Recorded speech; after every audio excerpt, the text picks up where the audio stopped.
за сите наши близки и далечни, за сите наши познати и непознати, кои што биле избркани од дома за тоа што се геј, и кои што биле избркани од работа за тоа што се транс, и кои што биле физички и психички малтретирани за тоа што не влегуваат во тесните рамки на оно што некој го нарекува нормално. Ќе ги повикам моите колеги во собранието да се одважат, да го ставиме на дневен ред и законот за матична евиденција, со кој што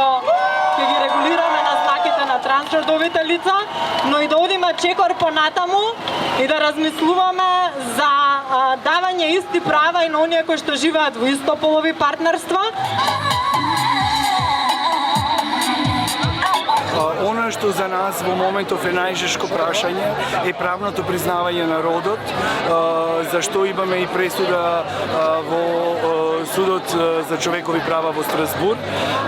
и Македонија има обврска до крајот на 2022 да обезбеди процедура правна во која ќе има правно признавање на родот и тоа е нешто. Оно што е мојата порака до нашето општество е дека обезбедувањето на правата на една група на луѓе не значи одземање на правата на други.